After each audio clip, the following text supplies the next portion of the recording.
The lawyer's office smelled like old paper and polished wood. We were seated around a long oak table. My sister's bracelet kept tapping softly against her glass, a small, impatient sound in the quiet room. "For years," she said lightly. "We've all noticed she looks nothing like us." No one corrected her. My mother folded her hands. My father avoided my eyes. "Take a DNA test," my sister continued, pointing at me across the table. "Prove you belong here." A few distant relatives shifted in their seats. Someone cleared their throat. I felt the air thin in my lungs. Have you ever been asked to prove your place in your own family? I didn't argue. I didn't defend myself. I just nodded, because the envelope with the test results was already on the table. And the specialist sitting beside the lawyer was about to speak. I have heard it my whole life. "You don't look like us." It was never said loudly, never cruel enough to be called abuse, just repeated often enough to become background noise. At family dinners, my aunt would study my face and say, "Maybe she takes after some distant relative." My cousins would compare baby photos and laugh about matching noses and identical smiles. No one ever found mine. I have darker skin than my sister. My hair curls where theirs falls straight. Even my eyes are a warmer shade of brown. As a child, I used to stand in front of the bathroom mirror and tilt my head, searching for something familiar. Was my chin my father's? My eyebrows my mother's? I learned to smile through the comments. My sister Claire loved the attention. She resembled my mother perfectly. Same pale skin, same soft features. People would say, "There's no doubt she belongs." They rarely said that about me. My parents never corrected anyone. That silence shaped me more than the comments. Have you ever noticed how silence can feel like agreement? Growing up, I tried to earn my place in other ways.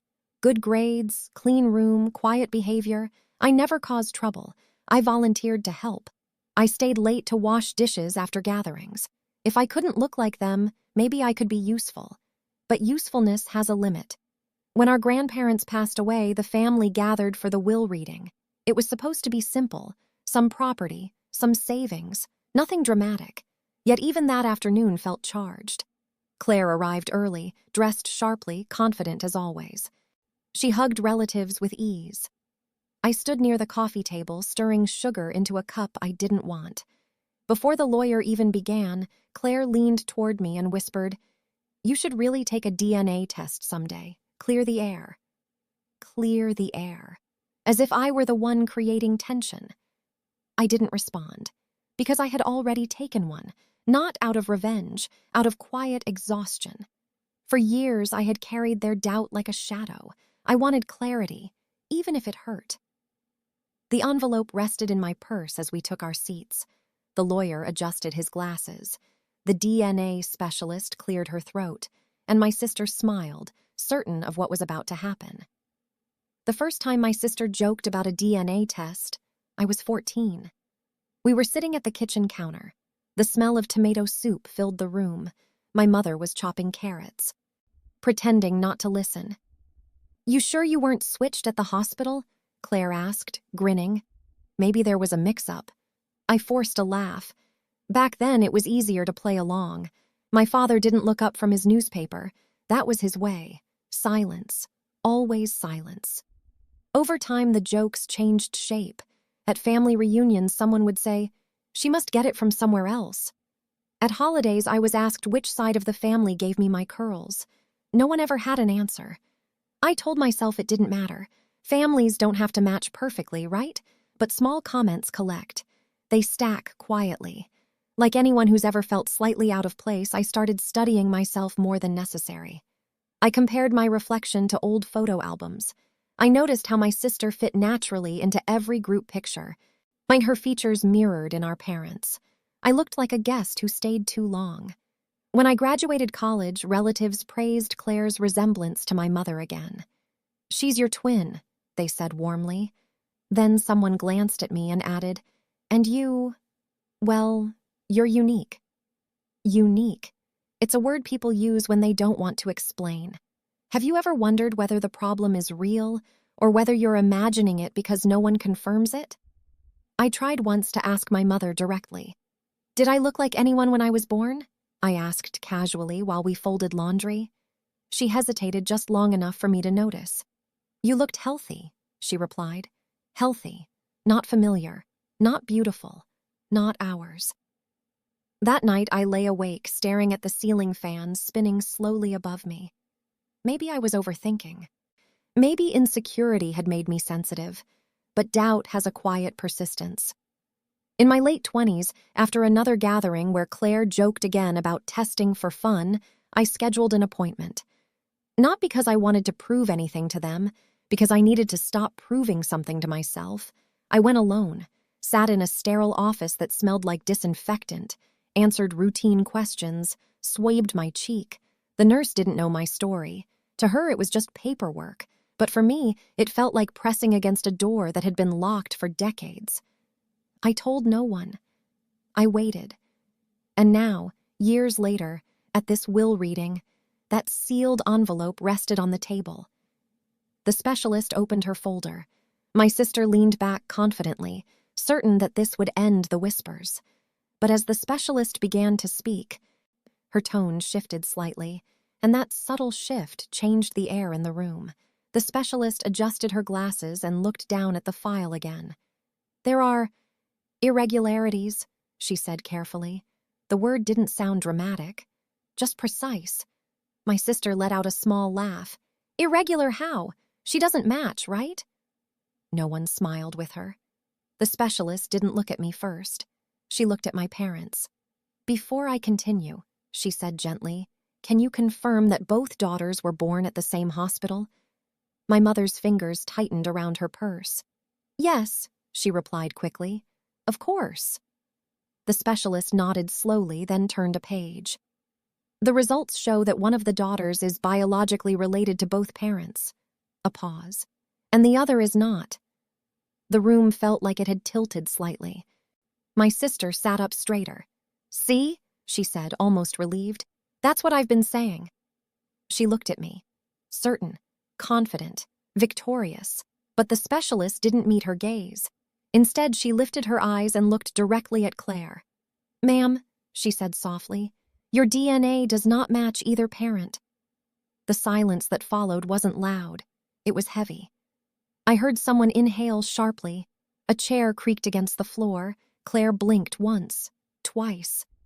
"That's not possible," she said quietly. The specialist remained calm. "The test was repeated to confirm.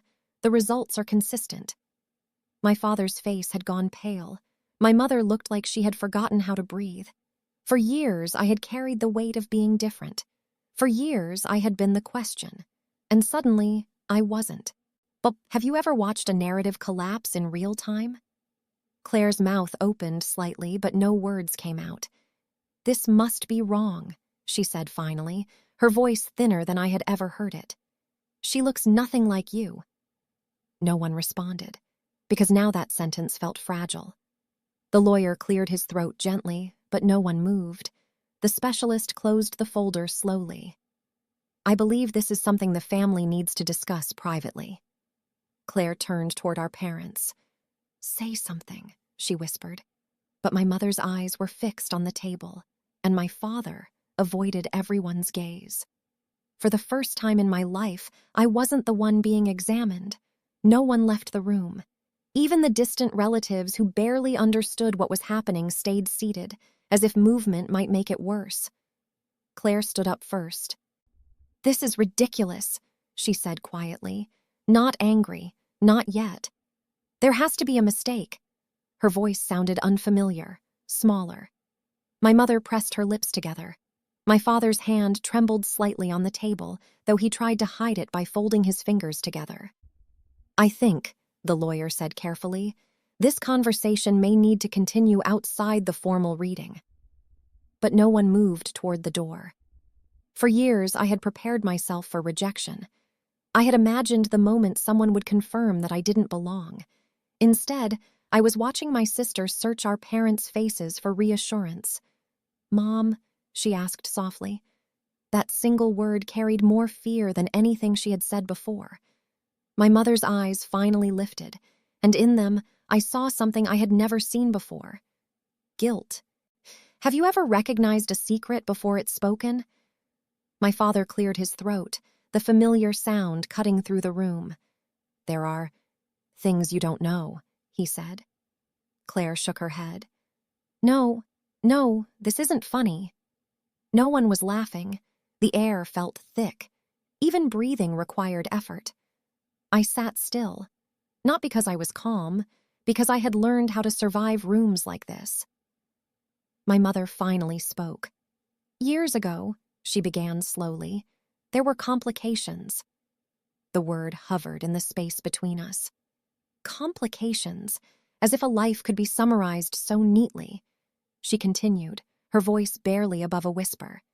There was a situation at the hospital. Claire's face drained of color.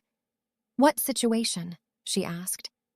My father looked older in that moment than I had ever seen him. There was a mix-up, he said quietly. The word mix-up felt too small for what it suggested. Claire stepped back as if the floor beneath her had shifted. A mix-up, she repeated. I felt something strange inside me. Not triumph, not anger, just distance.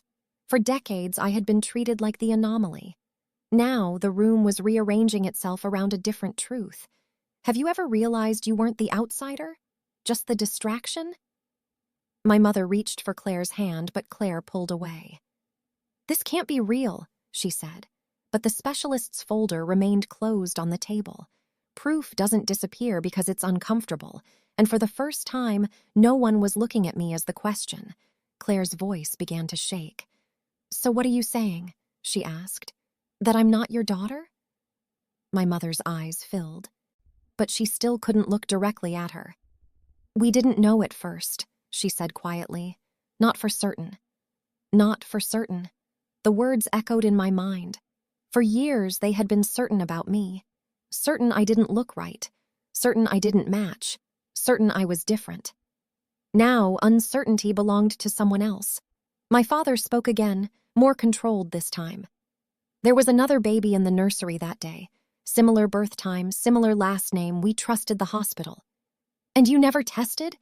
Claire's voice cracked. The room felt smaller. Why would we? My father replied. You looked like us. There it was. The quiet truth that shaped my entire childhood. Appearance had been enough. I felt a strange weight lift from my shoulders. Not joy, not satisfaction, just relief. Have you ever carried doubt for so long that when it finally leaves, you don't know what to do with the silence? Claire turned toward me suddenly. This is your fault, she said, not loudly, but clearly. If you hadn't brought this up. I didn't, I replied calmly. You did. Her mouth tightened. She had demanded proof. Now proof had answered. My mother began explaining in fragments. Hospital paperwork, a rushed discharge, assumptions, years of comfort in believing what looked obvious. And you never thought to check? Claire whispered. We didn't want to create problems, my father said.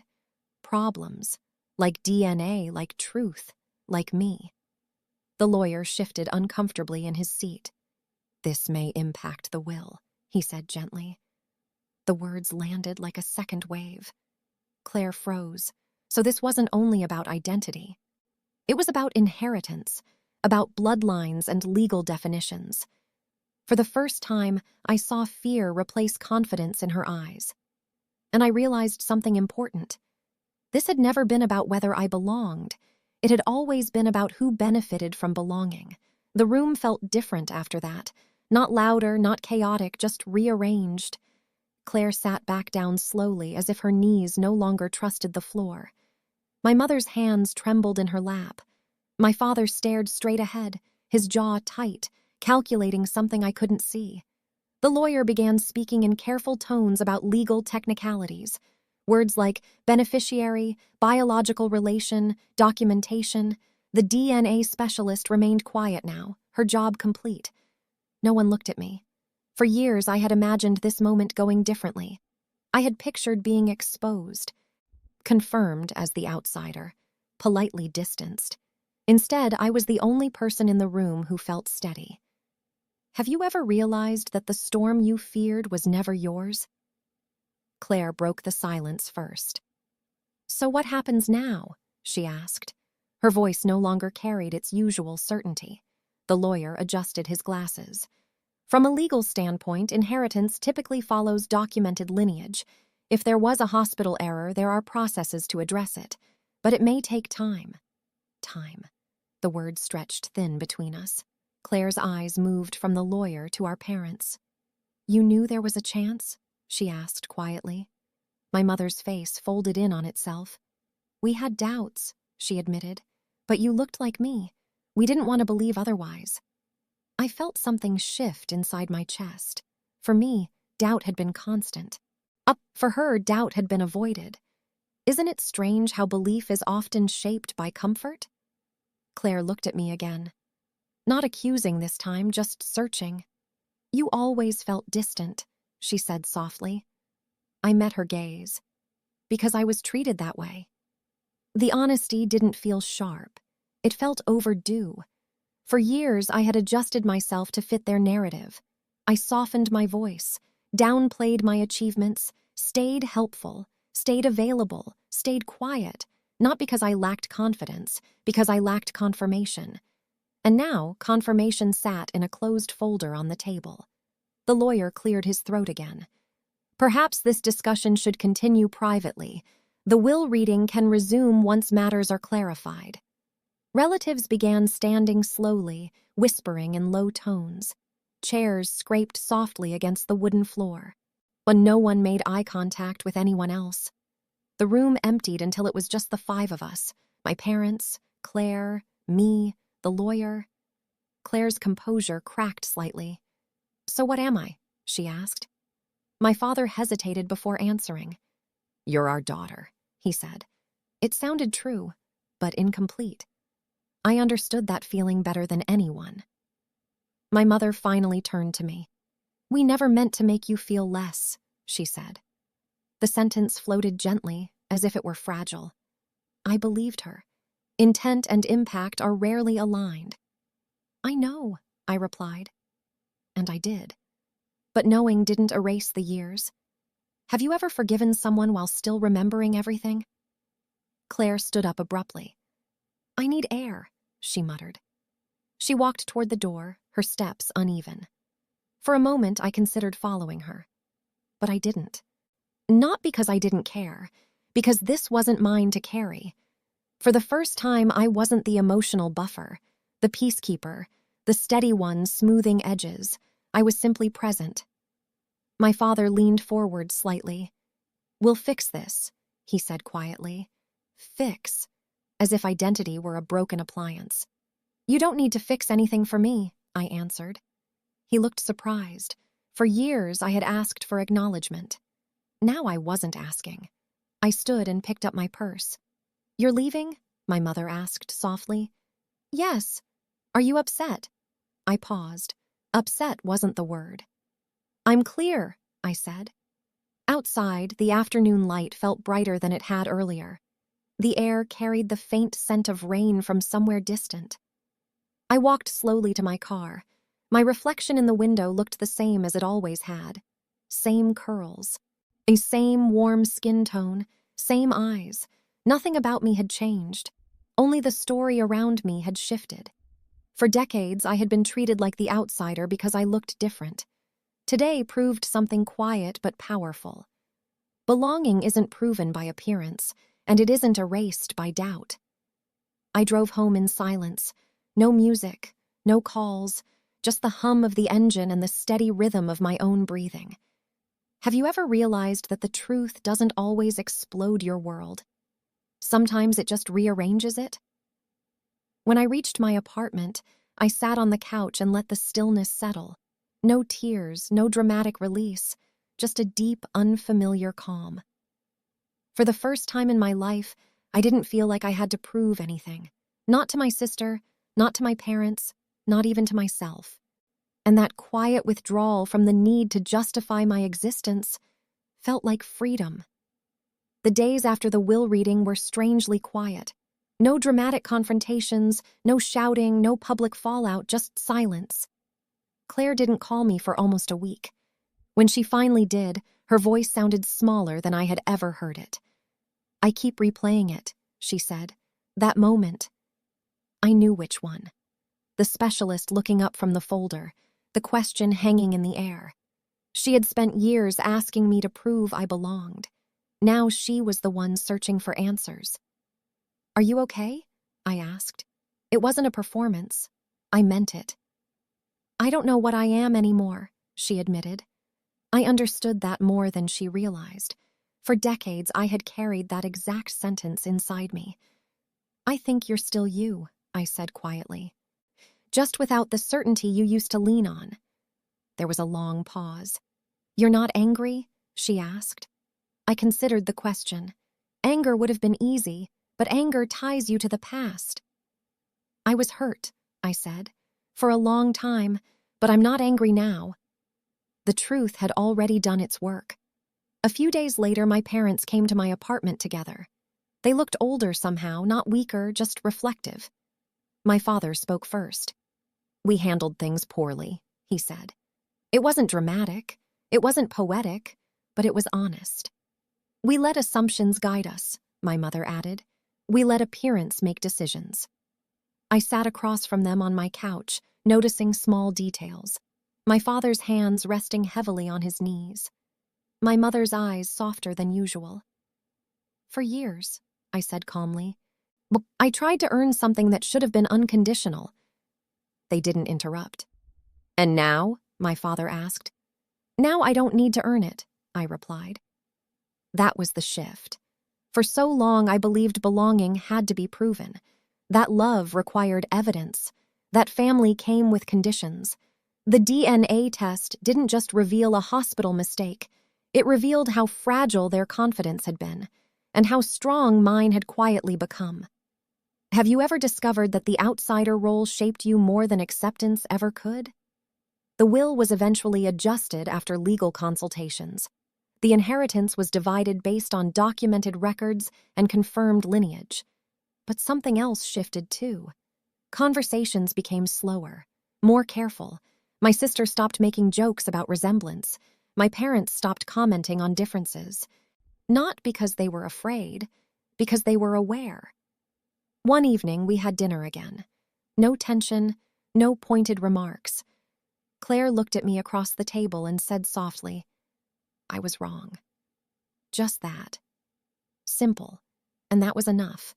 I didn't need revenge. I didn't need vindication. I needed clarity, and I got it. Belonging isn't about matching faces. It isn't about who looks like whom in old photographs. It's about how you are treated when no one is questioning you. For years, I was treated like the outsider. But the truth was quieter than that. I was always exactly where I was meant to be. The difference now? I know it. If this story resonates with you, like the video and share your thoughts below. Sometimes the people who feel different grow the strongest roots. This wasn't just about DNA, it was about dignity. And the moment you stop asking to belong and start standing as you are, what would you have done in my place? Comment below.